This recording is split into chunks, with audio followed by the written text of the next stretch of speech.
Bienvenue dans Euronews Soir. Merci d'être avec nous pour découvrir l'essentiel de l'actualité européenne et internationale. Voici les titres de ce mercredi 4 septembre.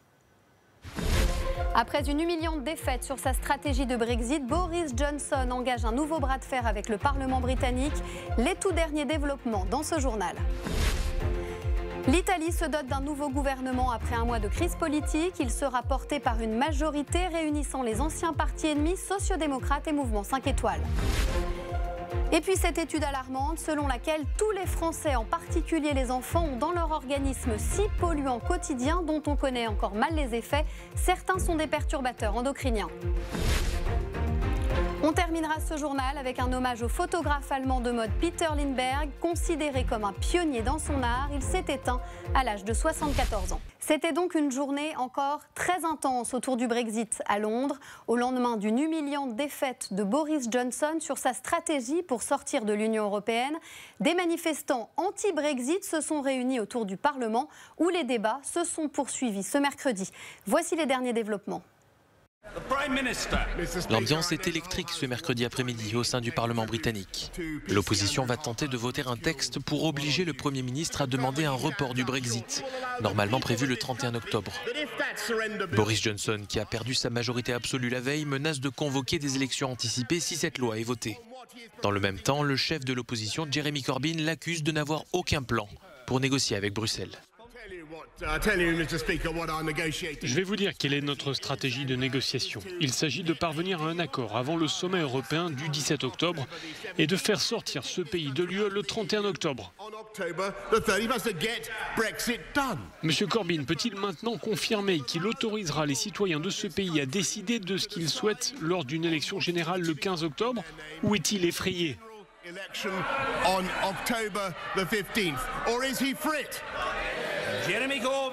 Boris Johnson a besoin de l'opposition pour organiser ces élections, car la majorité des 2/3 des députés doivent donner leur feu vert. Mais les travaillistes ont déjà appelé au rejet de cette motion. J'ai demandé quelles propositions avaient été faites à l'Union européenne. Nous l'avons demandé aujourd'hui. De nombreux collègues ont posé la question et le Premier ministre semble absolument incapable de répondre. Toute personne rationnelle en conclurait qu'il n'a pas de réponse à cette question. La Chambre des communes doit voter en début de soirée. En parallèle, la plus haute instance civile d'Écosse a annoncé cet après-midi que la suspension du Parlement britannique décidée par Boris Johnson du 9 septembre au 14 octobre était légale. Je vous le disais en titre, après un mois de crise politique, un nouveau gouvernement a été formé en Italie. Prochaine étape, la prestation de serment. Ce sera demain matin au Palais du Quirinal, le siège de la présidence italienne. Le point sur le gouvernement Conte II avec Annelise Fantino. Giuseppe Conte a réuni les frères ennemis pour former son nouveau gouvernement. Le Premier ministre italien a rassemblé le mouvement 5 étoiles et le Parti démocrate pour sceller cette coalition inédite. Au terme d'une crise politique qui aura duré près d'un mois, l'équipe devra prêter serment ce jeudi avant d'être confirmée par le Parlement dans les jours à venir. Fort d'un programme tourné vers l'avenir, avec cette équipe, nous consacrerons toute notre énergie, nos compétences et toute notre ardeur à rendre l'Italie meilleure dans l'intérêt de tous les citoyens du nord au sud.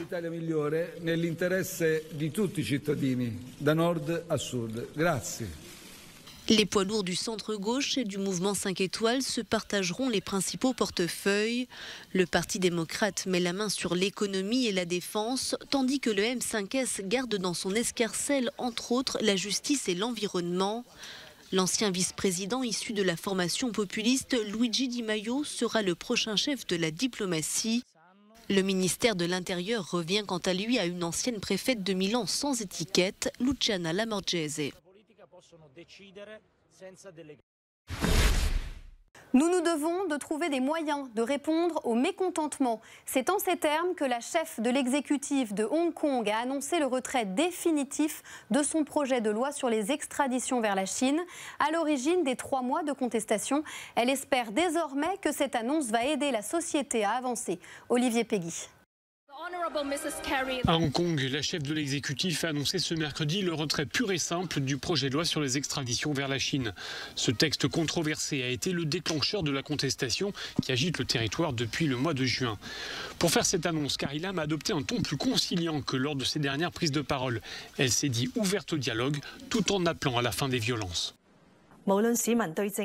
Quel que soit le mécontentement de la population vis-à-vis du gouvernement ou de la société, la violence ne permet pas de régler les problèmes. Notre priorité absolue désormais est de mettre fin aux violences, de préserver l'état de droit et de restaurer l'ordre et la sécurité dans la société. Le gouvernement s'attaquera sévèrement à la violence et aux actions illégales. Est-ce que cette annonce suffira à apaiser les tensions? Pas sûr, tant les revendications des manifestants ont aujourd'hui largement dépassé le simple retrait de ce texte sur les extraditions. Par milliers, les protestataires expriment dans les rues leur attachement à une certaine forme de démocratie qu'ils estiment en danger et de dénoncer l'influence croissante des autorités chinoises sur ce territoire. Ce mouvement de contestation est le plus important depuis la rétrocession de Hong Kong à la Chine en 1997. Et l'on reparle du dossier sur le nucléaire iranien. Alors que la France tente une médiation, les États-Unis déclarent qu'ils intensifient leur campagne de pression maximale sur Téhéran. Les explications de Raphaël Villain. L'Iran va encore réduire ses engagements en matière de nucléaire. C'est ce qu'a annoncé le président Hassan Rouhani ce mercredi en Conseil des ministres. Les détails de cette troisième phase de la stratégie iranienne devraient être présentés prochainement. En parallèle, le président iranien a annoncé qu'il accordait un délai supplémentaire aux Européens pour tenter de sauver l'accord sur le nucléaire de 2015. En même temps que cette troisième phase, nous allongeons de 2 mois notre date butoir pour permettre des discussions. Si nous obtenons un accord, cela montrera qu'il y a toujours moyen de négocier, de rationaliser et de se mettre d'accord. Selon les mots d'Hassan Rouhani, cette troisième phase sera extrêmement importante avec des effets considérables. Certains analystes estiment qu'elle pourrait porter sur l'enrichissement de l'uranium. Lors du dernier G7, le président français Emmanuel Macron a proposé d'enrayer l'escalade entre Washington et Téhéran en négociant l'octroi d'une ligne de crédit de 15 milliards de dollars à l'Iran pour compenser les sanctions américaines. Téhéran a annoncé être prêt à revenir à une application totale de ses engagements si une telle mesure était appliquée. Mais cette proposition européenne a déjà du plomb dans l'aile. Ce mercredi, l'administration de Donald Trump a exclu toute dérogation aux sanctions des États-Unis contre l'Iran. Dans le reste de l'actualité, 31 ans après Jean-Paul II, le pape François a foulé la terre du Mozambique. Premier jour d'une tournée d'1 semaine qui le conduira aussi à Madagascar et à l'île Maurice. C'est un voyage en faveur de la paix et de la justice sociale. Le souverain pontife était très attendu dans ce pays pauvre à majorité chrétienne. L'ouragan Dorian poursuit lentement sa route vers les États-Unis après avoir ravagé l'archipel des Bahamas. Selon le dernier bilan qui est encore provisoire, 7 personnes ont perdu la vie. Plus de 60 000 habitants ont besoin d'aide alimentaire. Dorian a été rétrogradé, mais ses vents sont toujours très violents. Et puis aux États-Unis, le géant des supermarchés Walmart va arrêter de vendre des munitions destinées aux fusils d'assaut. Cette décision a été prise après les récentes fusillades dans l'Ohio et au Texas le mois dernier. Et puis cette étude alarmante, selon laquelle tous les Français, en particulier les enfants, ont dans leur organisme 6 polluants du quotidien dont on connaît mal les effets. Les explications d'Olivier Péguy. Pour que les couches des bébés soient bien blanches, les fabricants utilisent des substances chimiques. Et quand les seuils sont dépassés, eh bien cela peut constituer un danger sanitaire. Pour que les aliments n'accrochent pas dans la poêle à la cuisson, les fabricants utilisent là aussi des produits qui, quand les seuils sont dépassés, peuvent également avoir des conséquences sur la santé. Et cette mise en garde vaut pour de nombreux objets du quotidien, pour lesquels les fabricants incluent des substances au nom compliqué, écrits en tout petit sur l'emballage. Une enquête récente réalisée par Santé publique France montre que 6 polluants du quotidien sont présents dans l'organisme de tous les Français. Oui, chez nous tous. Quelles conséquences alors pour notre santé? On n'a pas encore suffisamment de recul. Pour l'instant, on a des données très fragmentaires qui ne nous permettent pas d'estimer la dangerosité de ces taux. On ne sait même pas si ces taux-là sont susceptibles d'entraîner des maladies. L'enquête vise avant tout à alerter l'opinion, faire en sorte que les consommateurs soient correctement informés sur ce qu'on appelle les perturbateurs endocriniens et qu'on trouve dans les boîtes de conserve, les cosmétiques ou les pots de peinture. Une association de consommateurs regrette que, fort de ce constat de pollution, le gouvernement n'aille pas plus loin en interdisant certains de ces produits jugés toxiques. Du sport à présent, le 20 septembre sera donné le coup d'envoi de la Coupe du monde de rugby au Japon. Et pour respecter les valeurs du pays, il a été demandé aux athlètes de dissimuler leurs tatouages. Les explications de Guillaume Petit. Ce sont des tatouages qui font couler de l'encre. Au Japon, les rugbyman ont été invités par la Fédération internationale de rugby à dissimuler leurs tatouages, associés à la mafia japonaise dans le pays, à l'approche de la Coupe du monde qui démarre le 20 septembre. Une demande qui n'a pas trop mal été accueillie dans l'ensemble par les joueurs. Le premier jour où nous étions ici, nous devions tous nous rendre à la salle de sport en nous couvrant. Il y avait donc quelques manches longues. Ça va être la norme pour les joueurs qui ont la chance de venir ici. Nous devons respecter les valeurs des Japonais. C'est comme ça.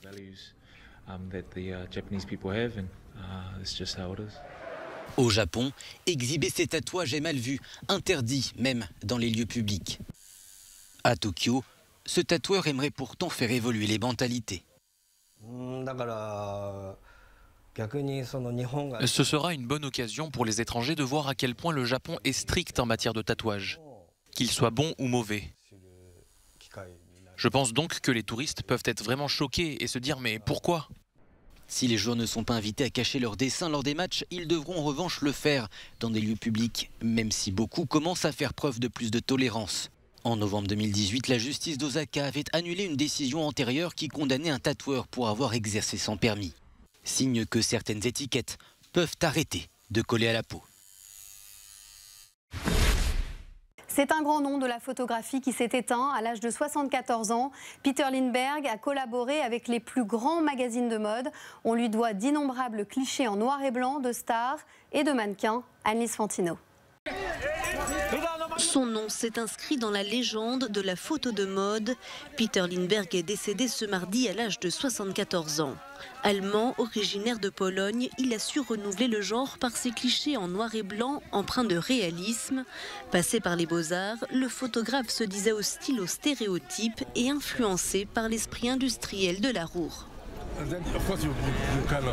Le seul intérêt, c'est quand on arrive à quelque chose de vraiment beau, qu'on ressent l'art et qu'après coup on se dit « Mon Dieu, mais j'ai vraiment fait ça », c'est bien mieux que les paillettes et la starisation qui sont vraiment ennuyeuses. Son objectif a vu défiler la génération de mannequins des années 90 comme Naomi Campbell ou Cindy Crawford, prenant la pose pour des magazines ou des campagnes publicitaires. Récemment, il venait encore de signer la couverture du Vogue britannique du mois de septembre, dont Meghan Markle était l'invitée. C'est la fin de cette édition. Merci de l'avoir suivi. L'information continue sur Euronews et les réseaux sociaux. Très belle soirée.